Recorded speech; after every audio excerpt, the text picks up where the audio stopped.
but since Mariana is bilingual, we're just going to go ahead and do the English version. And I apologize, I did not print out the English version of the PowerPoint, but I am going to run back to my office, and by the time Dr. Lome is done, as much as I'd like to hear you, I'll come back with some English versions for you, okay? And also, a copy of this talk is available on YouTube as well. Oh, in English. So maybe I can stay? I think it's up there, right? Is it up there? I think it's up there. The one at your desk is up there, Okay. but a live presentation I don't think is. Oh, okay, not the live presentation, Yeah. but the one with my voice over the PowerPoint. Yeah, but hopefully this will turn out, and this one will be. And then this will be put up on YouTube. Okay, perfect. Wonderful. Well, thanks again, everybody, for coming. I'm Steven Lome. For those of you who don't know me, I'm a cardiologist at Rush Copley. Been there for about a year and a half. And I have a very, very strong passion for something that we call lifestyle medicine, using diet, exercise, and lifestyle changes to prevent and reverse disease. And it literally, it comes from multiple different angles why I developed this passion. However, I think most people in America have realized that the rates of chronic diseases like diabetes and heart disease and high blood pressure are skyrocketing up and up and up. We're realizing that the use of pills is just out of control in the United States. And the solution to our healthcare crisis is not going to be another pill or another surgery, another procedure. The solution is going to be helping people to change their diet and their lifestyle to prevent and even reverse chronic diseases such as heart disease, hypertension, diabetes, and such. And so in order to explain why it is that I'm so passionate about this, I wanted to start the presentation on a little bit of a personal note. This was me 4 years ago, about 100 pounds heavier. I was well on my way to the standard American diseases, such as heart disease, diabetes, one of the diet-related cancers, and the standard American death. And I was getting short of breath walking up a flight of stairs, and my list of obesity-related medical issues was growing and growing and growing and growing. And I just had my aha moment where I knew I had to make a change for my own personal health. And right at the same time, I was getting frustrated. I had been a cardiologist for 4 years, trained at a major academic university, and I was trained pills, pills, pills, pills, pills, procedures, procedures, procedures. And I thought that I was getting world-class training from a big university, heart transplants, bypass surgeries, all these huge things. And I didn't see the big picture of heart disease, how much it was related to diet and lifestyle. I wasn't taught that. And I was giving my patients so many pills and quickly realizing patients don't like pills, they have side effects, they cost money, and even though I give my patients all the right pills, they still have heart attacks and strokes, or need bypass surgery or stents. I was just not feeling satisfied as a physician that this is the way I was going to be practicing medicine for the rest of my career. I knew something was missing. And I then started my own journey to try to lose weight. And I made all the same mistakes most Americans make. So number one mistake, thinking exercise is the key. So 265 pounds, what do? I signed up for a marathon. Please don't do that. Doesn't make sense. And I did what I thought was eating healthy, which was chicken and fish, low-fat dairy products, olive oil, and eating unhealthy food in moderation. Now that used to be my full diet. Burgers, fries, hot dogs, soda, donuts, cookies, all that stuff. I used to be 100%. Now I'm cleaning it up, right? I'm eating chicken and fish, olive oil, low-fat dairy products, thinking I'm eating healthy, and I'm exercising like a madman. And I lose 40 pounds in 2 years, thinking, that's okay, but I still have 60 pounds to go. I knew something was missing.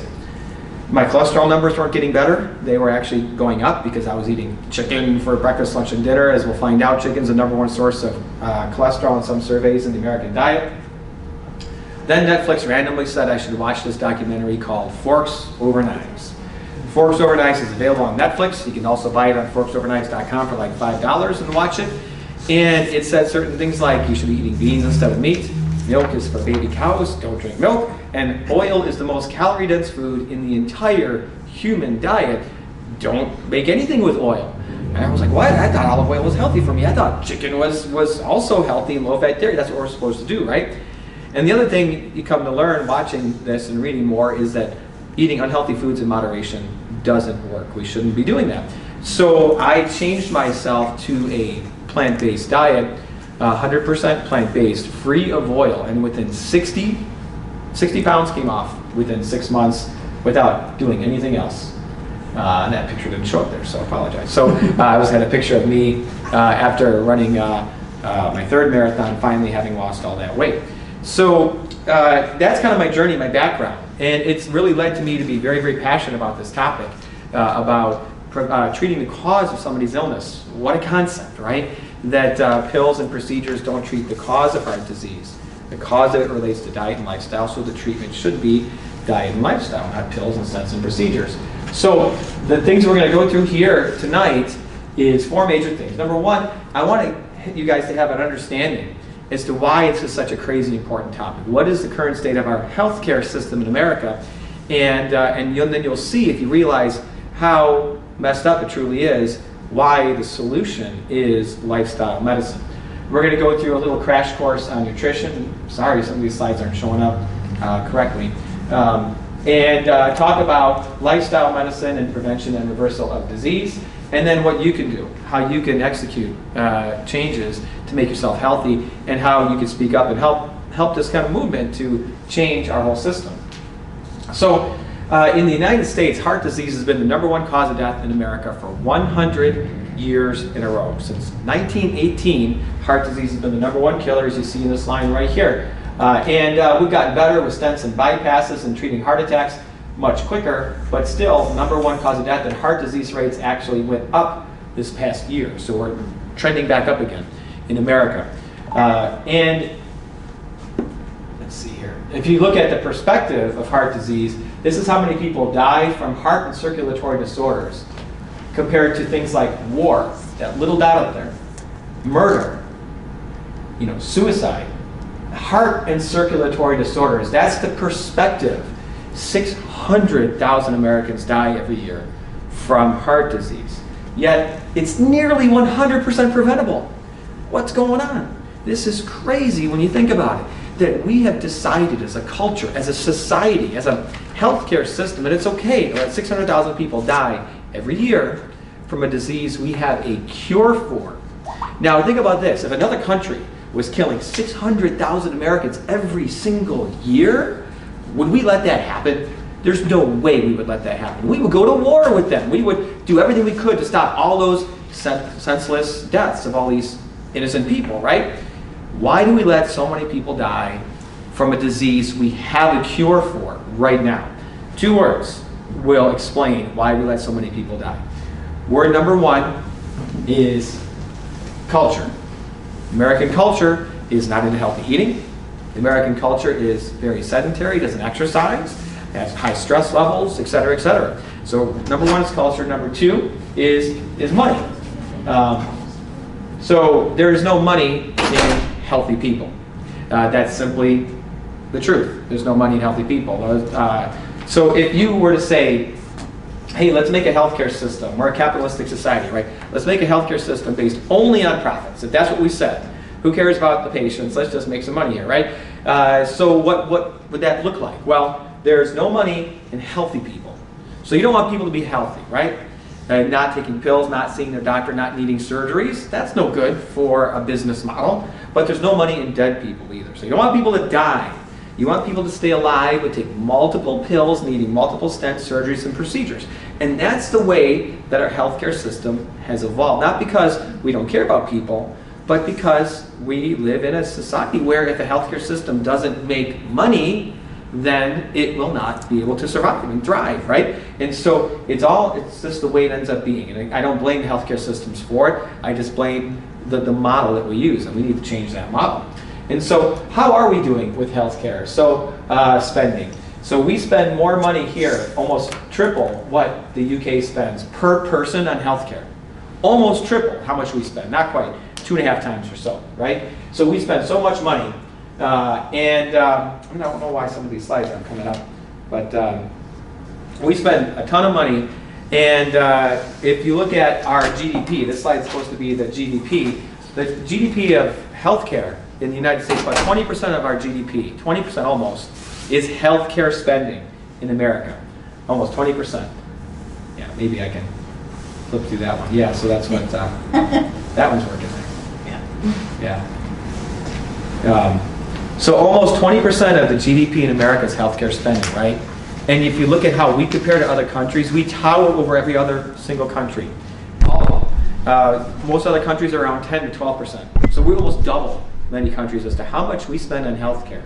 And you would think that, and you can see the graph there, there you go. We tower over most other countries in healthcare spending.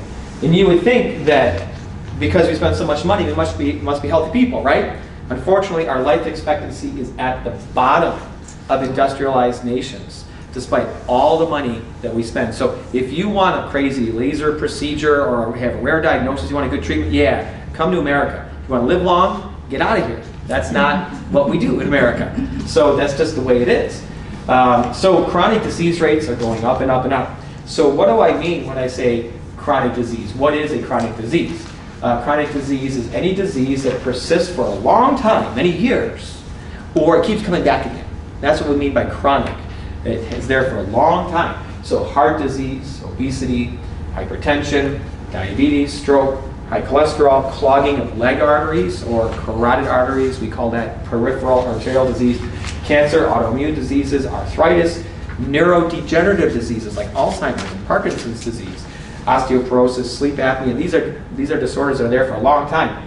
These are predominantly preventable and even reversible in a large majority of the cases. So I like to ask the question, if you really think about it, we call ourselves a healthcare system here in America, right? What's the definition of the word health? The definition of the word health is the state of being free from illness or injury. Free from illness, not having a chronic disease, right? However, when somebody's diabetic, they get multiple pills. They always have diabetes for the rest of their life unless they eat healthy, exercise, lose weight, they can reverse their diabetes. But does our healthcare system help them with that? No. It's not a good business model. They don't make money off of that. Then the diabetic no longer needs their physician, no longer needs the pills, won't develop clogging of arteries, needing stents, et cetera, et cetera, et cetera. And again, it's not like they want people to be sick. And they do say, yeah, you should eat healthy, but the effort is not put in on that. So eat healthy, but here's your pills. So implicit in the message of eat healthy is, I know you're not going to do it anyway, so just take the pills, is basically the message we send to patients. Same thing with heart disease. You put in the stent, you do a bypass surgery, what's going to happen is going to keep progressing unless you treat the cause of the illness, which relates to diet and lifestyle. So we don't really have a healthcare system because we don't cure heart disease. We don't reverse it. We don't cure diabetes or hypertension. We maintain it with pills without putting the emphasis on diet and lifestyle changes. So we shouldn't call it a healthcare system, we should call it a medical care system or a sick care system. That's the truth as to what we should really call it. So I tell my patients, you literally have two different paths you could take. The road on the right is more and more pills that are going to accumulate. And it's a cloudy sky, it's no fun. You're going to end up with multiple medications, surgeries, procedures, seeing your doctor, hospitalizations, a shorter life, and a shorter quality of life, right? Or the pill on the left, eat clean, plant-based, stay physically active, don't smoke, try to reach your ideal body weight. You won't need the pills, you won't need to be hospitalized. You'll live long, and not only live long, but live well with a phenomenal quality of life. And that's what we want, right? That's what everybody wants. So we need a paradigm shift in our current healthcare system, away from prescribing pills and towards prescribing plant-based diets, which we're going to get to why it is that we choose plant-based diets as the recommendation. But really right now, what we do in our current system is you see the doctor for a short time. You only get to see the doctor. You don't see nutritionists or exercise physiologists or psychologists to help with stress and sleep and all those other things. Doctors get paid for how many things they do, not for the quality of work they do, not for helping people lose weight, not for helping people stop smoking, those types of things. So therefore, we don't address lifestyle issues hardly at all. Our new system, doctors would have long appointments with the patients. They'd also see nutritionists, an exercise physiologist, a psychologist, and it would be an integrative approach, right? And you get paid only if your patient lost weight, got off of medications, reversed their diabetes, reversed their heart disease, went a couple of years without needing another step. That's what we should get paid for, really? So we really want a paradigm shift in medicine away from the pill side and the productivity side towards the prevention side. That's what we need to do. So I tell people that it's important to understand that the reason we have all these problems in America is not really the fault of the individual American. Don't ever shame somebody for being overweight, obese, high blood pressure, diabetes, heart disease. We are all set up to be this way. So when I think about when I was 265 pounds 4 years ago, was that my fault? My parents were 300 plus pounds, diabetic, multiple medications. Was that their fault? My sister reached 450 pounds in high school. Was that her fault? I don't think so. I mean, everybody knows in the back of their mind, you should eat healthy. Yeah, you should eat junk food things. But guess what? Everybody's got this human instinct to want to eat sugar, salt, and fat, right? So this thing called the pleasure trap, seeking pleasure, avoiding pain, and conserving energy is ingrained into all of us. We all want to seek pleasure. We all love the taste of sugar. We all love the taste of fat. And avoiding pain, conserving energy, that's sitting on your butt and watching TV, right? That's conserving energy, not exercising, right? That's just the way we are. Is that the individual person's fault? No, that's not. So the second reason, sorry, again, the slide's not coming up very well, but the second reason is culture, right? So if you think about it, when I turned 1, I had a cake put in front of me. And I was smashing it up, and I'm addicted to sugar, right? Halloween, every year. Halloween candy was breakfast, lunch, and dinner for me for a week growing up. Fast food all the time, processed food, junk food, that's our culture. And you're born and raised into that culture. Is it your fault that you develop unhealthy eating habits? No, that's not the individual person's fault. The food industry does so many different things to keep this going. They market to us all their unhealthy foods, including to the kids. And it makes it so hard for us to eat healthy because of all the marketing and all the things that they do. The food industry funds research to confuse us as to what's healthy and what's not. And I can go on and on and on about that. You know, eggs are good, eggs are bad. Oh, it's the sugar's a problem. Oh, the fat's the problem. It goes back and forth. No, there's no confusion. We know the right thing to do in diet and lifestyle. We know it all, but they want to create confusion. Because if people are confused as to what's healthy to eat, they just throw their arms up in the air and say, I don't know if eggs are good or bad. I like eggs, I'm going to eat them. When truly they're not good for your health. They're very bad for your health. So the food industry does that to you. The government policies is the next one, which didn't show up. The government policies about subsidizing corn and soy for livestock so that your beef and chicken is cheap, but where are the subsidies for apples, right? An apple a day keeps the doctor away. Come on, beans, good for your heart. We need to give away beans to people, and we'd be able to reverse disease if we could just make it free, right? And then things like the My Pyramid and the food plates over the years have been horrible, recommending dairy products and high meat diets, which have a lot of cholesterol and saturated fat. They've made a lot of improvements over the years, and I sure hope that in 2020 our food plate in America mimics that of Canada's, which just ditched dairy as a group. So dairy is almost completely out of the Canadian food pyramid now, which is phenomenal. And hopefully eventually that'll happen in America too. And then the last problem is our healthcare system. So our healthcare system, again, which doesn't focus on prevention, you add all those 5 problems up, and that is why America is just so darn sick, right? So what we need to do is change our system so food industry, pharmaceutical industry, healthcare industries stop profiting from the illness of people and start profiting from prevention and doing things that help promote health and reverse disease. And that's a big task, right? Because you have a multi-trillion-dollar food industry, multi-trillion-dollar pharmaceutical industry. Do you know that we have 5% of the world's population in America, but we take more than 75% of the world's pills? And then also our multi-trillion-dollar healthcare system, $3 trillion systems, are all set up allowing us to go and go and go. How are we going to fight that? It's really hard. The only way to fight is for us to speak up and be the change, right? So here are the rates of obesity, overweight, diabetes in America. More than 80% of America is overweight or obese now. More than 80%. 3% of America is at their ideal body weight. And 1% of that's elite athletes, 1% of that are people on chemotherapy that are critically ill. Isn't that crazy? So why don't we just cut through all the confusion and just say, why don't we do what cultures do that don't get heart disease and any chronic disease, diabetes and hypertension, right? It's called the Blue Zones. Great book called The Blue Zones. And it is wonderful because it takes all the bias out. It's not quite super scientific in the way it was done. It wasn't published in major medical journals, but it's very powerful. And you know that this is unbiased because there's no funding by the dairy industry or the egg industry or the sugar industry. It's just, let's find people who live long, figure out what the heck they do, and mimic them. which is great in certain instances. However, we'll get to, this is not what I recommend for a heart disease patient or a diabetic. I recommend even more aggressive than what they do.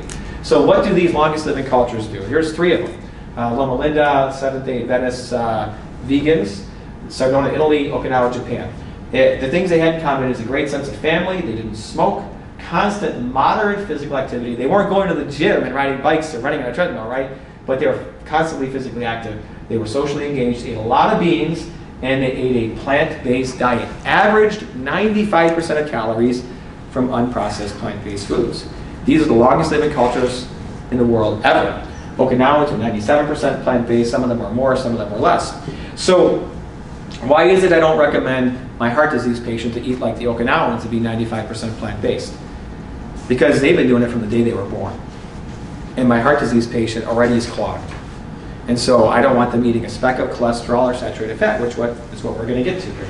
So clogging of arteries is a disease that starts really early. So the day you were born, you have these nice clean arteries. You've got this layer called the endothelium, this layer of lining that protects our arteries. If you took, anybody here took all of their endothelium, laid it all out to see how much you had, it would cover 5 tennis courts. That's how much you have, right? And so you want to protect that endothelium and not damage it. And if you damage it, you're going to start clogging it up because of inflammation. And if you have a lot of cholesterol in your bloodstream, it's going to slowly accumulate. By the time when you're a kid, if you can see down here, you start getting a little cholesterol plaque buildup. That's like, literally, that could be a 3-year-old. A 3-year-old already has fatty streak plaques building up. And then into adulthood, it becomes worse. And as you keep going, you clog more, and then one day you can get a blood clot that forms within a few minutes on top of one of those plaques, and boom, you have a heart attack. So why is it so darn early? Why don't we just wait until somebody hits, this, all right, now we can reverse disease on a 100% plant-based diet, now we got them clogged? Why is it so important to prevent this? Because the first symptom in 1 out of 3 patients with heart disease is sudden death. So you don't get a second chance in 1 out of 3 people. So we need to stop the arteries from clogging in the first place so that you don't have to take that risk of the sudden death. So now here's your little crash course on nutrition. We went through our kind of messed up healthcare system, kind of got into a little bit of heart disease and what, have a little idea, plant-based diets, the big solution here. But what about some of the details about why it is that we recommend plant-based diets?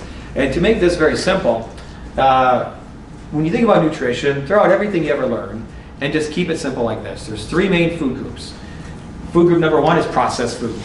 So processed food means any food that is just not natural. That's not something nature provided. So cookies, crackers, cakes, donuts, potato chips, pretzels.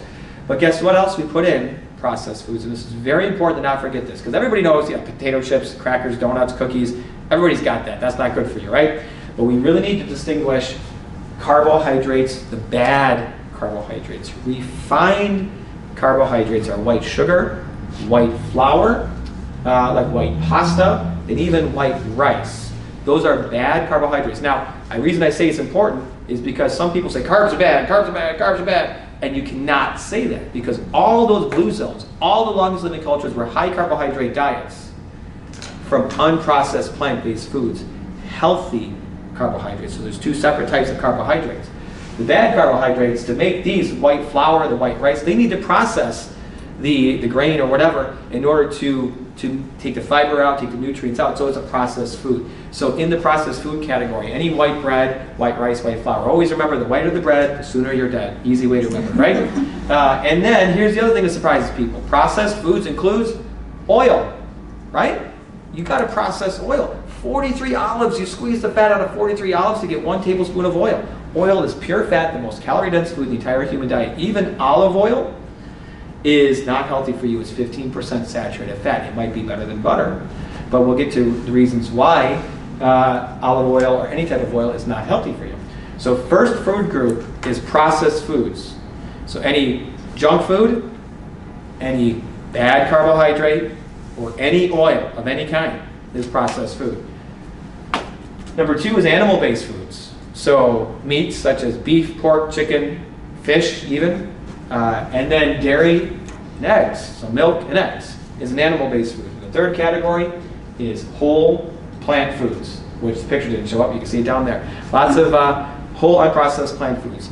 Nearly 100,000 edible plant species that are out there that nature has provided for us. Colorful, tasty, that's all you can eat. Fruits and vegetables, beans, whole grains, nuts, seeds, herbs, and spices, right? So, but we've lost touch as a culture as to how to eat mostly plant-based. The American College of Lifestyle Medicine advocates for heart disease patients a 100% whole food plant-based diet. So all calories from whole plant foods. That's the recommendation. So let's talk about cholesterol a little bit. Cholesterol in your diet, you don't need to eat any. Zero, none. Your liver makes it for you, right? If you don't want to clog your arteries with cholesterol, it makes sense. Maybe you shouldn't be eating too much of it, right? Just common sense. It makes. And cholesterol is made in your liver or the liver of any animal. Liver of a cow, liver of a pig, a chicken, a turkey, a fish. Yeah, I guess fish has liver. Fishes have livers. So anything that comes from an animal, eggs, dairy products, that's where cholesterol is going to be in your diet, right? And yes, dietary cholesterol does raise blood cholesterol levels. And I have a whole talk that I give about cholesterol, and we go into more detail about that. But there is zero cholesterol in any plant-based foods, fruits and vegetables, beans, whole grains. So an apple doesn't have a liver, right? It makes sense. There's not going to be any cholesterol coming from an apple. An apple a day keeps the doctor away. Beans, good for your heart. Nobody's ever said beef, good for your heart. So should we eat any cholesterol? Well, according to the USDA dietary guidelines, and again, they got some things right in there, and this is based on review of literature and such. The statement that they have made is Americans should consume as little dietary cholesterol as possible while following a healthy eating pattern. So that's the statement. As recommended by the Institute of Medicine, individuals should eat as little dietary cholesterol as possible while consuming a healthy eating pattern. Okay, so what's as little as possible? Zero, right? Zero. That's a plant-based diet. But when they show a pattern of what people are eating, they show anywhere from 100 to 300 milligrams of cholesterol in the diet. Now wait, this is weird to me. That's like saying individuals should not smoke any cigarettes. But it's okay, smoke 5. That's the 5 a day. That's what they're showing. That's kind of what they're saying, right? And so why is it that they're saying that we should eat as little as possible? Well, we know, when I get into more detail about this, basically, we know that any cholesterol that you eat will raise your LDL cholesterol levels. So what about saturated fat? Saturated fat, 95% of it comes from animal-based foods. A little bit comes from things like coconut and oil, but 95% of the American diet is from animal-based foods. So do we need saturated fat to live? Zero. No, we don't, just like cholesterol. We don't need to eat any saturated fat. Saturated fat increases your cholesterol levels. Saturated fat clogs your arteries. So we don't need to eat any to live whatsoever. So if you look at different foods and their saturated fat content, you're going to see butter coming out right in the middle. Probably look over here, you can see a little bit better. Is one of the highest saturated fat foods out there. Then you have cheese. Cheese, though, even though it's only 21% saturated fat, or 21 grams per 100 grams, it is the #1 source of saturated fat in the American diet because we eat so much cheese in our culture. Now, I'm still convinced that cheese is the reason I have a job. The reason I'm convinced of this is when you look at the plaque, you look at the clogging of arteries, it looks just like cheese. I mean, that's what it looks like. Eat cheese, clog your arteries, So, anyway, so cheese is the #1 source of saturated fat in the American diet. And if you look at plant-based foods, almost no saturated fat in plant-based foods. And look at the lower right corner, coconut oil and palm oil, crazy high in saturated fat. So what did they say was a safe amount of saturated fat to eat, or dietary cholesterol? So how much is okay to eat, like we said?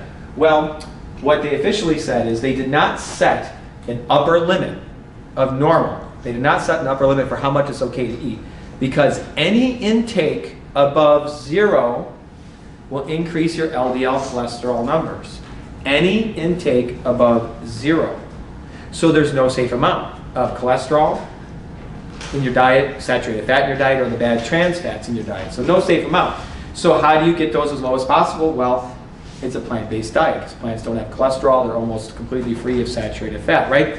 And so I don't go into this too much in detail in this presentation, but if you want to make sure you never clog your arteries ever, you want your LDL cholesterol to be under 70, because the Framingham data, which was a huge study, which studied thousands of people over decades, showed if your total cholesterol was under 150 and your LDL was under 70, that subgroup in the Framingham, 0 heart attacks, 0 strokes, 0 deaths from cardiovascular disease. But 1/3 of people who had a heart attack or stroke or died in the Framingham study had the total cholesterol between 150 and 200, and their LDLs between 70 and like 120. So where we think is not so bad, it seems like that's not too bad, right? No, that is still bad. The average American's LDL cholesterol is 125, well above the threshold where we could clog our arteries. And so you want to drive your LDL under 70, and do you want to do that with pills or with healthy eating and weight loss? Of course, with healthy eating and weight loss. So, just get through that. So moderation. Everybody's got this concept of moderation, right? We could do everything in moderation. Well, no, moderation doesn't work. Like I alluded to when I was trying unhealthy foods in moderation. Should you smoke cigarettes in moderation? Should you do heroin or cocaine in moderation? Bad things for you should be 0, right? Good things, okay, do in moderation, because if you ate 50 apples a day, I don't know what might happen to you. Good things can be in moderation. Bad things should be 0. That's the way it should be. So this is supposed to say, what about moderation? So well, eat in moderation and moderation, so obviously there's no definition as to what moderation means. We should not do bad things in moderation. So I want to make one point here that a lot of people hear about these fat-promoting books. There's the Atkins diet, there's the South Beach diet, and paleo diet stuff. So these diets, it's important to understand that there's a lot of misinformation out there, right? And how do you cut through all that information? If you ate this diet, an Atkins diet, which is very high fat, very high in animal products and cholesterol, saturated fat, and you cut out all processed food, that processed food category, you're going to be eating healthier than most Americans, right? So you can still lose weight on this. And you might be able to feel good on these types of diets. And you know what? Honestly, it's more aligned with our culture. It's more aligned with what the food system provides us. However, if you want to live long and not have heart attacks and strokes long term, this is not what you want to do. The longest term study of any of these diets is 2 years. We have studies that are called meta-analysis, where we look at a bunch of different studies and crunch the data together, showing a higher risk of overall death if you eat one of these patterns long term, and a higher risk of heart disease. In heart patients, there was a 51% increase in overall cardiovascular death in over a few years if you ate a low carbohydrate, higher fat diet. So it's clear to us, nobody should be following these dietary plans. However, these people can write charismatic stories and books, and there's people who lose weight and tell them, oh, look how I reversed my diabetes. Yes, because you lost weight because you stopped eating potato chips and cookies, cakes, and donuts, right? But long term, if you want good health, you need to do predominantly exclusively plant-based. So an important note to make, and I could talk a whole hour on keto diets and stuff too. So what you want to read is 2 main books. How Not to Die is a phenomenal book by Dr. Michael Greger. He's a crazy guy. I've met him a couple times. The China Study is another one that's really really important to read. And these are books that have a solid evidence base and that are unbiased. Michael Greger is all nonprofit. Every penny goes to a nonprofit organization. His website's nonprofit. He sells nothing. You don't need to sign up. All free information. You know that's when somebody's trying to do a good public service and tell you the truth. Is when they're not trying to do things. But there was another one that came out recently that I get a lot of questions about, a book called The Plant Paradox, where some cardiologist was trying to scare people that eating beans have these lectins and all these weird things and all this stuff, even though all the longest living cultures in the world eat beans, right? And you go to his website, what is he selling? Lectin blocking supplements. Come on. And they're expensive too, like $100 a month or $200 a month. There's so much money in this that you can't just believe any of these books. You really want to be able to cut through all the bogus stuff, and this is it. This is what you want to read: How Not to Die and the China Study. So one more word though, I wanted to make a point about the bad carbohydrates, like we mentioned, the refined carbohydrates, white flour, white bread, white rice, and animal products, meat, eggs, dairy, and seafood. Because you're going to hear, if you read about this stuff, people say, oh, the problem with all the health issues in America is too many bad carbohydrates. the processed food, the refined carbohydrates, processed oils. Other people say, no, no, no, it's we eat too much animal-based food, right? Well, let's kind of compare the two health-wise. Well, the refined carbohydrates don't have fiber, and fiber is so important for your health, so important. Well, guess what? Animal-based foods don't either. Refined carbohydrates are very high in calories per ounce, in calorie density. Well, you know what? So are animal-based foods, very much so. Refined carbohydrates shoot your insulin up, can increase the risk of diabetes. Well, guess what? Same with animal-based foods. And the refined carbohydrates, they cause diabetes, and so do the animal-based foods. They both cause diabetes, clearly. However, animal-based foods also have cholesterol and saturated fat. The protein itself is very acidic and strongly linked to heart disease and cancer. Heme iron causes damage, oxidation, free radical formation, which is not good for your whole system. It raises blood levels of something called trimethylamine oxide, which can clog your arteries, refined carbohydrates don't do that. There's nitrates and antibiotics and stuff that are added to the animal-based foods. We can get into that again for a long time. Well, 80% of antibiotics in America get fed to livestock, not the people, because of the filthy conditions they live in and all the infections that they get. They need to be prevented, so they get all these antibiotics. And then insulin-like growth factor 1 levels are raised significantly they are raised a little bit with the bad carbohydrates too, but more so with the animal-based foods. And so when you really look at it, it's like, why argue which one's the problem? They're both bad for you, right? But it's clear that animal-based foods are a very significant, major negative impact on your health. So don't argue, though. It's like, which one's worse, cocaine or heroin? They're both bad for you. Don't do either, right? So one last thing about refined carbohydrates I wanted to say, just to emphasize it. When you eat them, you basically, your body, since all the fiber's taken out, you absorb it so rapidly, you absorb it almost the same as you absorb pure sugar. So if ever you are eating a bowl of spaghetti, and it's a white pasta spaghetti, you can basically think to yourself, I'm eating a whole bowl of sugar. So that's crazy to think that way, but that's what you're doing essentially to your metabolic system. Now, if it's a whole wheat pasta, there's lentil pastas, there's black bean pastas, there's zucchini noodles, all these different things, which are better for you, but not the refined pasta noodles. So you gotta realize that. And then one last point about the oil, which we alluded to. Why is oil so bad for you? You know, everybody still has this whole misconception that olive oil is okay. It is the most calorie-dense food in the entire human diet. If you want to lose weight, you need to cut fat out of your diet. They always say the fat you eat is the fat you wear from your lips to your hips, right? And oil is pure fat. And so 1 tablespoon of oil is about 100 to 120 calories, which is a lot. It's devoid of micronutrients. And again, it takes 43 olives to make 1 tablespoon of olive oil. I give you the okay to eat 43 olives. Go for it. Eat the whole food in its intact state the way nature intended you to, and you will get fiber and all the micronutrients that nature intended you to get from that olive. Squeeze all the fat out, you get fat calories, which will make you gain weight, saturated fat, which will raise your LDL cholesterol levels, even olive oil. Olive oil has been shown also to cause dysfunction of the endothelium, so that your arteries can't contract and relax well. That was recently published just about 3 months ago. The food industry adds oil to everything. Man, I go to Starbucks and I say, can I have some oatmeal? And they give you a little pack of raisins on it. Guess what's in the raisins? Oil. It's everywhere. Oil is in everything because it's cheap, tastes good, it's heavy when they sell things by weight. It adds weight to the product. So they put it in everything you wouldn't believe.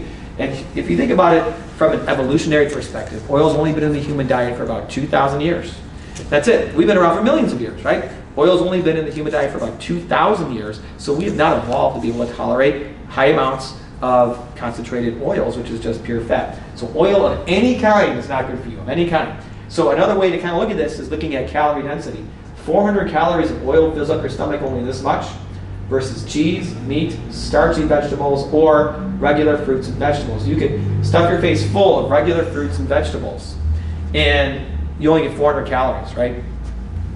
Yet hardly any oil. Barely fills up your stomach, doesn't make you feel full, and gives you the same number of calories. And so if you want to lose weight, you need to focus over here. And you're going to feel full, the fiber is going to stretch your stomach out, and you're going to stop eating, and you're going to hardly have any calories in your diet. So another good way to look at this, you're going to have to look over here in Spanish here. But what this is calorie density. And what it's showing is oil is all the way on the right where it says 4,000 calories per pound. How many calories per pound is in each individual food. So oil is 4,000 calories per pound. Butter is 2,800. But guess what? Nuts and seeds are also 2,800. So I get a lot of people that I see probably more than 100 patients who are on 100% plant-based diets, and some of them, if they're saying, listen, I'm still struggling losing that last 10 or 20 pounds. I've been 100% plant-based, I cut all oil out of my diet, and I find out they're eating 10 servings of nuts or seeds a day, or they're doing a lot of avocado, which is a higher fat, or a lot of coconut, which is higher fat. And so there are some plant foods that are more calorie dense, but they're still healthier than their animal food counterpart. So sugar is 1,800 calories per pound. Cheese is 1,600 calories per pound. The bad carbohydrates average 1,400 calories per pound. And animal-based protein is about 1,000 calories per pound versus plant-based sources, beans and legumes, 600 calories per pound, right? Fruits, vegetables are about 100 calories per pound. Fruits, 200 calories per pound. And if you add up, if you average all whole plant foods together, you're talking about 500 calories per pound. And if the average human eats 4 pounds of food per day, 4 pounds of food times 500 calories, there you go. That's about 2,000 calories per day. That's what we should be getting, right? But the second you start eating food to the right side of whole plant foods, adding sugar, adding oil, adding animal-based foods in there, now you're bumping the calorie density of your food greater than 500 calories per pound, and you will gain weight unless you're a crazy elite athlete and you're exercising like a madman. So that's the concept of calorie density.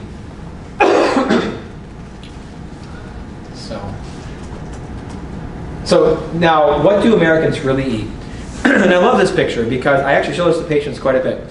That it explains very well what Americans do eat, and it gives a simple representation as to what you can do to change your diet to make yourself healthy. So right now, 63% of calories come from processed foods in America. Now this is from the USDA. This is USDA statistics. Added fats, oils, sugars, and the bad refined carbohydrates. 63%, that's crazy. 25% comes from animal-based foods, and a measly 12% come from whole plant foods, and half of that is potatoes from French fries and tomatoes from ketchup. So that's crazy when you think about it. So me, personally, the green part of this graph, the whole plant foods, is 100%. So I tell people, you should definitely eat zero processed foods and dramatically reduce or hopefully eliminate animal-based foods. Make the green portion of this graph as big as you can. The blue zones had 95% of this graph was green, on average, from the day they were born, right? The American College of Lifestyle Medicine for heart disease, diabetes patients recommends 100% whole plant food, no oil. So all of this being green. So it's super important to understand this concept. And so the processed food, though, part is very tricky when you get into the oil. I had lunch with a very, very smart physician who was just really getting into this nutrition and lifestyle medicine. He wasn't taught it medical training just like I wasn't. And he sat down with me for lunch one day and said, oh, okay, let's talk about how we can integrate this more into his medical practice. And so we went to the hospital cafeteria. That's a whole different discussion. And anyways, he had a half a plate of zucchini, half of green beans, and a bit of wild rice. So maybe a third. And he said, look, I'm eating whole food plant-based, right? And I was like, I chose a salad with the balsamic vinaigrette because your plate is half the calories are oil on your plate because they cook it right in oil. So even though the person thinks that they're eating a plate full of vegetables and wild rice, it could still be half the calories from oil, which is, better than having animal-based foods and stuff, but it really, really is so important to eliminate that oil in the diet in order to keep the green part of this as big as possible. So here's what we like. We like, on the left is what the USDA currently says to my plate. Half the plate fruits and vegetables, the other half grains, which they allow half your grains to be refined, which is weird. I don't know why that would be. And then they say protein. Now wait a second. Fruits are food, vegetables are food, a grain is a food. Protein is a nutrient. Why are they putting protein on there? Well, because they say animal protein versus plant protein. Yes, they say choose plant protein often, but what do they include for you to drink? Dairy. 3 servings of dairy a day. So I don't know if we have any cows in this room, but I don't think I see any. We're not cows. We shouldn't be drinking milk, right? It's designed to make a baby grow. Milk is baby growth food. If you want to grow, drink it. If you don't want to grow, don't drink it. It's that simple. And America needs to shrink, so we should be removing dairy like Canada just did. So on the right is what we like. This is basically what the American College of Lifestyle Medicine recommends. Half the plate's fruits and vegetables, half legumes, whole, unprocessed, beans and lentils and stuff, and half whole grains. Drink only water, maybe a little bit of black coffee or some tea too, but that's all you should be drinking, really. So this is really what we like, is what's on the right. So it's important, I want to make the distinction of what we call this. We call this eating a whole food, plant-based diet. The whole unprocessed food, plant-based. So eat the orange, no orange juice. Eat the olive, no olive oil. Super important to understand that. And what I want to make the point of is that you can get everything you need from a 100% plant-based diet. So a lot of times you go, oh, where am I going to get my protein? What about this nutrient, that nutrient? What are you talking? This is crazy. 100% plant-based. People go, I don't get this. I've never heard of this before. This is nuts. Well, what I'm going to tell you is that you can get everything you need. So if you just had brown rice and broccoli, and that's all you had, brown rice and broccoli, 2,000 calories, you'll get 80 grams of protein. Just those two foods, 80 grams of protein. So most people, their first question is where do I get my protein from if I'm eating a plant-based diet? Well, the second, what you could ask them, do you know how much protein you really need? And everyone, oh, I never thought, I don't know how much I need. Well, a woman only needs 45 grams a day and a man only needs 55 grams a day. That right there is 80. So all whole plants have significant protein, all the amino acids you need in this right balance that nature intended you to get. So you get everything that you need on a 100% plant-based diet. The only thing that you might not get a lot of is B12, which comes from bacteria. Animal-based foods are very bacteria-heavy, which we can get into. It's kind of gross. The plant-based foods, we wash them, and we clean them up so we're not getting bacteria from eating plant-based foods. So therefore, we don't get much B12 on a plant-based diet. Anybody over the age of 50, regardless of diet, should be on a B12 supplement, according to recommendations. So if you're under 50 and you eat plant-based, you have about 3 to 5 years of B12 stored in your liver. You don't need to go crazy. Oh, I just ate plant-based for 1 week. I'm going to die of a B12 deficiency. No, but you should be taking a B12 supplement if you've been plant-based for a few months or a year or so. So that's the only thing that you need to take if you're on a 100% plant-based diet. And if you look at these guys and you're asking where do they get their protein from? Tom Brady is 98% plant-based. Just won a 6th Super Bowl. Aaron Rodgers is about 95% plant-based. Kylie Irving, which one of the top 2 or 3 basketball players in the NBA, 100% plant-based after watching the documentary What the Health, which I'd recommend you guys watch too. It's on Netflix and free on YouTube as well. This guy here, who didn't show up there, his name is Patrick Babomian. He's been 100% plant-based for a few years. He could bench press 750 pounds. And he did a yoke walk with 1,300 pounds on his back. Set the Guinness Book of World Records. A lot of bodybuilders are 100% plant-based. Venus and Serena Williams, tennis players. Nikola Djokovic is about 95%. This guy here, his name is Rich Roll. He was an obese alcoholic attorney at the age of 40. Went on a plant-based diet. Said, I had so much energy, I started running and doing triathlons. And yeah, he did some triathlons. An Ironman triathlon is a 2.4-mile swim, a 112-mile bike, and a full 26-mile run at the end of them. He did 5 of them in 5 days. That's crazy. Doing one will kill people.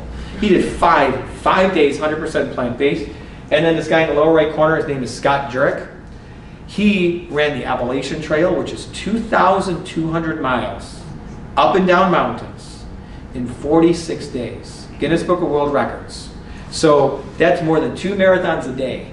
46 days in a row, up and down mountains. He's been 100% plant-based for well more than 10 years.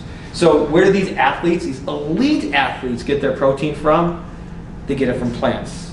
Just like elephants, rhinos, gorillas, strongest animals in the world, largest animals in the world are herbivorous. They don't eat animal products. So you don't need to get your protein from animal-based foods, but when you do get it from animal-based foods, you get cholesterol and saturated fat. Now the important distinction to make is you may have heard vegan, the word vegan. Well, I'm not talking about what's called a vegan diet. So a vegan diet, a lot of people they change their diet to exclude animal products from the diet because they care about animals. They don't want to contribute to factory farm conditions, which are horrific. and they don't want suffering of animals. If you love your dog, why would you go and eat a pig? It makes no sense, right? So, so they do that, but they don't necessarily take care of their own health, because there are a lot of vegan foods that are in the processed food categories that aren't necessarily healthy for you. Oreo cookies are vegan. Potato chips, frequently. Soda, French fries. Although I did recently learn that McDonald's French fries are not vegan. They use some kind of animal-based oil in them. But anyways, and then this burger is called an Impossible Burger, and you can't tell the difference. Actually, many taste tests show it's better than a beef burger. People prefer it. That's how good it tastes. But it's filled with coconut oil and additives and all these unhealthy things. So when somebody says they eat a vegan diet, I know they're not eating animal products, which is a step in the right direction, but I don't know what they are eating, because they could be eating unhealthy processed food. So we don't like to say, oh, I'm on a vegan diet. I go, you could be on a very unhealthy vegan diet. That's why we like to say whole food, plant-based. Or you could say whole food, vegan, if you want to. So that's just a very important distinction to make. So what can you eat then? What's left? Well, you can have pizzas and burgers and waffles and pancakes and stews and lentil stews and soups and, lasagnas. There's anything that you've ever eaten on a standard American diet or an omnivorous diet, anything, you can get on a whole food plant-based diet. It's just made with whole plants. Anything. And if you told me any food, I could tell you how to make it whole food plant-based. And then people will say, it's not going to taste good, man. How can you eat that food? It's going to taste like cardboard, right? Well, a couple things about that. Number one is when you've been eating high sugar, salt, and fat diet, standard American, and all of a sudden you eat a salad, it does taste like cardboard. It does. But there are many ways to season things up and make it taste better. But once you start eating healthy for a while, your taste buds change. And they change pretty quick. Sugar and salt within about a week or so, even less. You'll actually start tasting real food. And if you go back after a week of eating no salt and you eat a potato chip, you'll spit it out and say, I can't believe how salty that is. That's horrible. I would never eat that. Same with sugar. If you go without sugar for a week and you go take a sip of Pepsi, you'll be like, I cannot believe how much sugar is in this soda. You'll never want it. So fat cravings take longer, maybe as long as 3 months even. If you want to get on a low-fat diet, which is the healthiest way to be, low-fat, whole food, plant-based diet, it takes a little bit longer for those cravings to go away. It's very interesting as to why these taste preferences take some time though. A lot of it, they say, might have to do with the bacteria in our gut, because they control so much. I think they say about 90% of the cells in your body are actually bacteria, not your own. They're bacteria. And when you eat a bunch of beans, you grow bean bacteria in your gut, right? And what do those bean bacteria say to you? Eat more beans. Because if you don't eat more beans, they're going to die. It's in their best interest for you to keep eating more beans or whatever the food is, right? And so they send feedback to your brain saying, eat more beans, eat more beans. Beans taste great. You want beans. And it takes some time for your bacteria to change when you start eating healthy. So as you get into eating healthy and you stick to it for a few days, you start changing your gut bacteria, which sends feedback telling you, keep eating these healthy foods, and your taste preferences and taste buds start to change. So you really do need to stick to it. So a lot of people will eat one healthy whole food plant-based meal and think that all whole plant food meals are just horrible for your health or horrible for your taste. And that is not true. So just always keep that in mind. So the whole food plant-based diet is endorsed by many different major organizations, and more are jumping on board every day. It is the foundation of the American College of Lifestyle Medicine. And what about diabetes? Well, what I think is interesting about diabetes and plant-based diets is there's a lot of research on this, actually, that a plant-based diet is superior to the American Diabetic Association diet in one randomized controlled trial. And when you eat a plant-based diet, you don't need to count calories. Isn't that great? You don't need to sit there and restrict and use your willpower. I already had so many calories today, I gotta stop, because if I eat more calories, I'm over my limit. I'm using willpower. Whatever you have to use willpower for something, you'll fail eventually. You maybe do it for a month or two, but eventually you'll fail. And if you're diabetic and trying to reverse diabetes on a whole food plant-based diet, you don't count calories and you don't count carbohydrates. You eat all the carbohydrates you want. You keep eating all you want as long as there's no oil in the diet, no processed food, it's whole food plant-based, and you will reverse your diabetes. And it's cheaper. Beans are less than $1 a pound, right? Versus chicken and beef, which is much more expensive. So, all right, we can keep going here. So the position of the American Academy of Nutrition and Dietetics, the largest nutrition association in the world, is that a balanced 100% plant-based diet is nutritionally adequate and appropriate for all stages of life, including pregnancy, infancy, childhood, adolescence, elderly people, and in athletes. So boom, right there. No problem with any nutrient deficiency as long as you're not going crazy and doing nothing but eating 30 bananas all day every day. Okay, fine. You might not get enough nutrients if you did something. But that's the same if you're on an omnivorous diet and you went and you ate nothing but red meat all day every day. You're definitely not going to get the right nutrients, right? So you need to balance your diet no matter which diet you have. But if you're 100% plant-based and you keep it balanced, then you're going to get everything you want. And if anybody is on a plant-based diet and wants to make sure they're balanced or thinking about it, there's an app for that. There's an app for everything, right? It's Dr. Greger's Daily Dozen. Phenomenal free app. Again, the guy who wrote How Not to Die has a great website, nutritionfacts.org. You download his app, and there's little check boxes every day. It resets, and you say, I had my 3 servings of beans today. I had my servings of whole grains, my fruits, my cruciferous vegetables, my flaxseed, my this, that, whatever. And you just know you checked all your boxes, therefore I had a nice balance of whole plant foods. It makes it so easy for people to follow a well-balanced plant-based diet. So here's where I talk about our friends, the monkey and the rabbit. Let's get more into heart disease. Monkeys out in nature, they eat bananas, right? Rabbits are eating carrots. They're physically active. They don't smoke cigarettes, right? And guess what else they do? They get zero clogging in their arteries. Not a speck of cholesterol builds up in these animals' arteries out in their natural environment. Not a speck. But as we saw, humans as young as the age of 3 already have cholesterol building up in their diet. And it's all over the place in America. So now, I don't advocate animal experimentation. Let me say that straight out. However, there's been a lot of animal studies where they take the animals and they change their diet to one high in cholesterol and saturated fat. And in less than a year, they're severely clogged, inducing heart attacks and strokes. But it gets even better. Because if you took these animals that are severely clogged and you put them back on their natural diet, gave the monkeys back their bananas and the rabbits back their carrots, a miracle happens. And what is that? They reverse the clogging. They heal themselves up.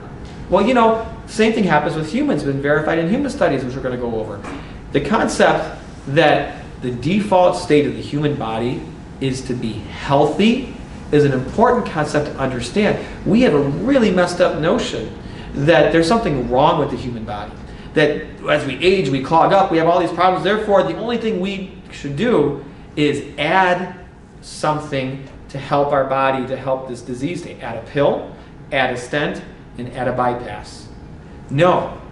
Take away the thing that's causing the harm, and your body will heal itself. Think about it. If you cut your hand with a knife, and you did nothing, you'll stop the bleeding, you'll form a scab, and you'll heal up that cut. If you did nothing. But if you cut yourself in the same spot every single day, 3 times a day, you're never going to heal. Well, our arteries on the inside are no different than our skin on the outside. But our arteries on the inside, we constantly damage them 3 times a day by eating processed food, cholesterol, saturated fat, things that cause inflammation, never giving the body the chance to heal. When you go on a whole food plant-based diet, you're taking away anything that causes inflammation and damages that endothelium. You're dropping your cholesterol numbers down. You're letting the body do its thing and reverse disease. And that's what we want. So the default state of the human body is to be healthy and not to clog up. If you just give it the chance to do so, it will do so. So it's a spectrum. Certainly, the closer you get to a whole food plant-based diet, the healthier you're going to be. If the standard American diet's here on the left, all the way to the right is a whole food plant-based diet, and the closer you get there, the better you're going to be. So, you know, if you go 50%, you're going to be a little bit healthier, but you're going to have a significant risk of heart disease and diabetes and cancer still. If you get to 90%, you're in pretty good shape. Magic will start happening. You'll lose weight, you'll do good, but you're still going to have some chance. You go to 100%, your chance becomes minimal of any kind of clogging of arteries and the lifestyle-related cancers. So Nathan Pritikin was one of the founders of lifestyle medicine. And I loved his statement that he said, all I'm trying to do is to wipe out heart disease, diabetes, hypertension, and obesity. That's it. You know, no big deal. So he developed severe heart disease in his 40s, couldn't walk any more than 50 feet, and he had crushing substernal chest pain. He was devastated. They didn't have stents and bypasses back then. So he was basically stuck for the rest of his life. What was he going to do? He knew about the animal studies, which, yes, have existed for decades, and he knew cultures that didn't get heart disease ate whole food, plant-based, didn't smoke, no oil in their diet, etc. He put himself on a plant-based diet, and within just weeks, he was walking miles with no chest pain. He said, when I die, I want my autopsy to be published in the New England Journal of Medicine so everybody can see what my arteries look like. So he finally died in 1985 of leukemia, which he had before he was diagnosed with heart disease and changed his diet. And the summary was the near absence of atherosclerosis, clogging of arteries, and the complete absence of its effects like heart attack or stroke or clogging is absolutely remarkable. And a guy who had confirmed heart disease and followed this lifestyle, he followed it for more than 30, 40 years. So that's a one-time study, one person. You shouldn't really draw too many conclusions on one person. So therefore, it inspired this man, Dr. Dean Ornish, to do some significant research. He is Bill Clinton's cardiologist. Bill Clinton, after his bypass surgery failed in 2010, has been eating a 99% whole food, plant-based diet. Fish once every 2 weeks is what he does. And he did this phenomenal research called the Lifestyle Heart Trial, published in Lancet, the most prestigious journal that exists, even still to this day, proving that you can reverse clogging of arteries, randomized groups to standard treatment versus whole food plant-based diet and other lifestyle changes, stay physically active, yoga, meditate, stress relief, and clogging of arteries reversed itself. Let's see if this works, so it's not going to work here. So basically, clogging decreased from 61% to 55.8% in people on his plan, versus if you weren't on his plan, if you did the standard thing, clogging of the coronary arteries got worse within 1 year. He followed it up with a 5-year study, and the 5-year study showed even more lessening of clogging at 5 years than there was at 1 year on the people who followed his plan, and even more progression if you didn't follow the plan and just followed standard recommendations. So right here, 1990, we've got the cure confirmed. The cure for heart disease right now is confirmed. And nothing happened. There's no corporate budget that pushes us forward. The broccoli industry isn't going to advertise this on TV, right? So there's no money in this. So therefore, nothing happens despite us finding the cure for not only America's #1 killer, but the planet Earth's #1 killer. Then another man comes around. This guy's name is Caldwell Esselstyn. He is Cleveland Clinic. Phenomenal story. Dad had a heart attack in his 40s. He said, I'm going to exercise like crazy, not get heart disease myself. Won an Olympic gold medal in rowing. Went to Vietnam in medical school, became a surgeon, won a gold star in Vietnam, became the president of the staff of all of Cleveland Clinic, and he just got fed up one day saying, what am I doing taking people and doing surgery? Why are we doing bypass surgery? Why am I removing breast cancer? That does nothing to prevent anything for the next person. It doesn't treat the cause of the illness. So he did some studies putting end-stage heart disease patients on strict plant-based diets. He's the strictest out of all. And the results were crazy, that these people who were given months to live, lived 20 plus years and reversed their disease in a handful of them. Not all of them did they check, but the ones that they checked, a majority of them actually reversed their disease. So if you want to advance through here. So initially it was just 22 patients, which was a small amount. It wasn't randomized, so this is not perfect study, it's not perfect research, but this is what we have. That the mean blockage decreased from 53% down to 46%. And all 11 people who followed through long term, their clogging didn't reverse. He then followed this up with another study of nearly 200 people, followed over more than 4 years. The rate of them having a heart attack, stroke, or dying from heart disease, if they followed his plan, was 0.6% versus these high-risk people, if they didn't follow his plan, 63%. So this led actually a guy named Sanjay Gupta, who you may have heard of, CNN correspondent, to do a little segment. It's free on YouTube. You should check it out. It's got Bill Clinton in it and such too. They termed the phrase heart attack proof based on this. We could have seen the last heart attack in America. If everybody ate this way, we won't have heart disease. That's how powerful this data is. Now granted, it's not perfect. It could have bigger numbers. It could be randomized controlled. But what we say is the best available balance of evidence is you need to be on a whole food, plant-based diet free of oil to reverse disease. No other diet ever has been shown to reverse clogging of arteries. None. There's another funny video you can watch on YouTube of Atkins debating Dean Ornish. It is really funny. How Atkins says, oh, we reverse heart disease all the time. And Dean Order said, show me your publication. Oh, we don't have the funding for that. Dr. Atkins, you sold 25 million books and you sell supplements to correct the nutritional deficiencies that your diet causes. What do you mean you don't have the money to fund a study? Oh, okay, I'll be the first doctor that funds the study out of my own pocket. That was his response. It's clear you can't reverse heart disease in other diets, at least not that one. So the only diet, the best available balance of evidence that can reverse heart disease is whole food, plant-based. So this is a man, Kim Williams. He's, it's crazy. I know I'm kind of like a nerd, as you guys can tell. A lot of people like singers, rock stars, actors, actresses. This guy's my hero. So he's the past president of the American College of Cardiology. He's the chief of cardiology at Rush, downtown Chicago. And I'd like to share with you a couple quotes of this guy, arguably the top cardiologist in the world during his term, right? He said that a whole food, plant-based diet is a cure for heart disease. If you're a cardiologist and you don't tell your patient about the cure for their disease, that's medical malpractice because you're withholding a cure from your patient and you can't do that. His second statement is there's two types of cardiologists, plant-based cardiologists and those who have not yet read the research. And he says that because cardiologists don't read research on nutrition. They don't think it's their job. They don't eat healthy themselves. And nutrition studies are published in nutrition journals, not in cardiology journals. It's not in front of cardiologists. And so, because of this man educating his whole department about the data on plant-based diets, 21 cardiologists at Rush follow plant-based diets, including myself. 21, that's a big number, right? So, we say in medicine, we take this Hippocratic oath to first do no harm to our patients, right?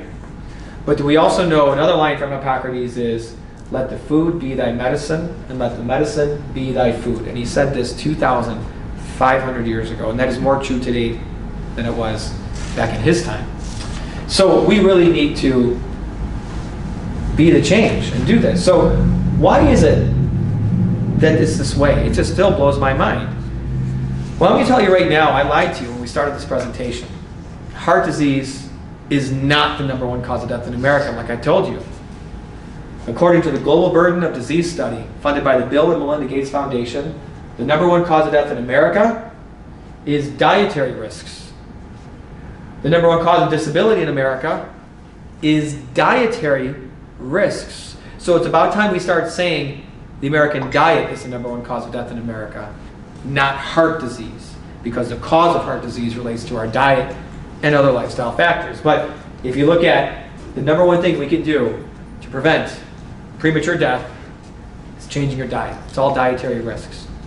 So how is it that there is such a disconnect between the science of how we can prevent and reverse these diseases and the actual practice of medicine, where all we do is push pills and procedures?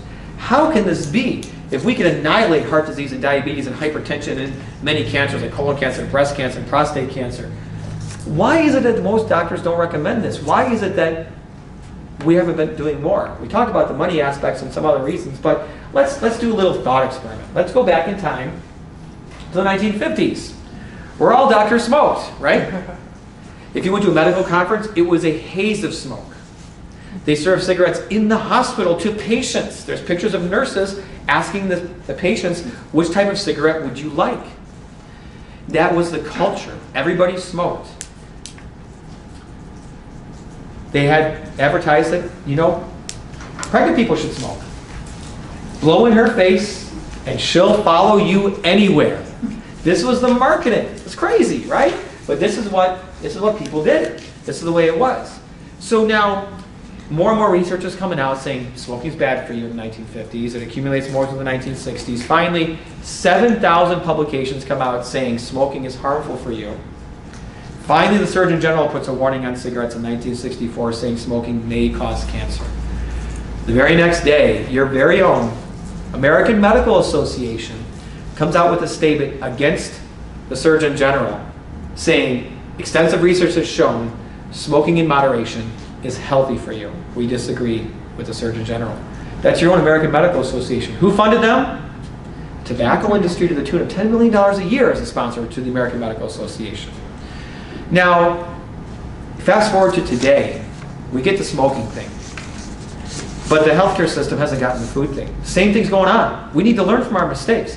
The two professors that taught me, caring, compassionate guys who would cry with their patients, they knew all the right pills to prescribe, but they were both obese and diabetic. Taking multiple pills and never talking to their patient about diet and lifestyle. Just like in the 1950s, all doctors smoked. Doctors smoked during surgical procedures. I had a patient who showed me the burn wound on their arm from when their cardiologist dropped the cigarette on them during surgery. Cardiologist was smoking during a procedure. Well now, I mean, if you think about it, you got cardiologists eating burgers during procedures right now. You're not allowed to eat them during surgery, but it's similar, right? So the doctors, you go to a medical conference now, and there's potato chips and soda everywhere, pizza, unhealthy food, just like you used to go to a conference and there were cigarettes all over the place and a haze of smoke. And most doctors don't eat healthy, most doctors don't exercise, just like way back when most doctors smoked cigarettes. So if you were alive in the 1950s and you somehow had magic access to the data about how bad smoking was for you, and you knew how bad smoking was, and you said, I'm stopping smoking, 1955 is bad for you, you might be laughed at. Your doctor will say, don't do that. Your culture will tell you, what are you doing? Smoking's good. Keep smoking. Well, what about right now? Fast forward to today. The current day equivalent of stopping smoking in the 1950s is ditching processed foods and animal-based foods. Although, now the difference is the information is all over the place. We have the internet, we have documentaries, we have all these things. We know better that we shouldn't be eating processed foods.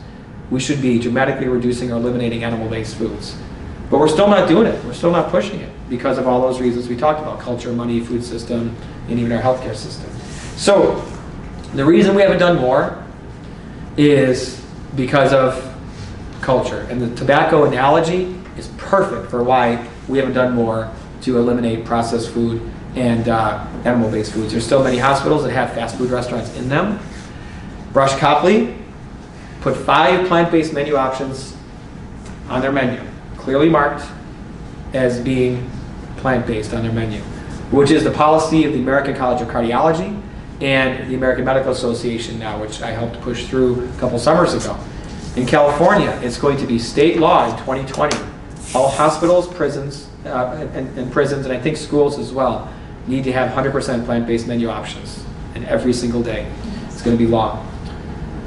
So, what can you do? Well, what I tell to anybody who's a doctor, nurse, that are my talks, I tell them that you need to learn evidence-based nutrition. But everybody should be learning it. I wish this was taught in school. Read the book, How Not to Die. Watch Forks Over Knives on Netflix, and go to nutritionfacts.org. Great videos for free, 2 to 5 minute videos, very easy to understand. You can watch them over and over again about any topic you want, evidence-based, non-biased. You need to use lifestyle medicine. We should be using it as a primary treatment for chronic disease. Tell the patient that they have the most control of their own health. Heart disease is not genetic. Neither is diabetes or hypertension or obesity. The genes load the gun, but your diet and lifestyle pulls the trigger. 0.2% of heart disease is purely genetic. Don't rely on nutritionists because they are trained in USDA dietary guidelines, and if you ever went to the National Nutritional Conference, they learned from McDonald's what's healthy in McDonald's and the nutrition of McDonald's. They learned from Pepsi how it's okay, how you can include Pepsi in somebody's diet in a healthy way. Sponsorships are all over the place. So you want to know your nutritionist, make sure that they are all on board with predominantly or exclusively plant-based, or just give the nutrition advice yourself. You should be the nutritionist for your patient, I tell doctors. Write a prescription for food. I write a prescription. I actually give recipes to people all the time. And since this is a Hispanic theme today, what I brought 2 days ago, we have a Hispanic monthly meeting. I brought this black bean, we make this black bean tortilla, and it's phenomenal. It's just black beans, it's diced tomatoes, garlic, onions, and I put a bunch of red peppers in there and a whole bag of cauliflower rice. And you just boil it all down. There's no oil in there, there's no animal product in there. And use McCormick taco seasoning.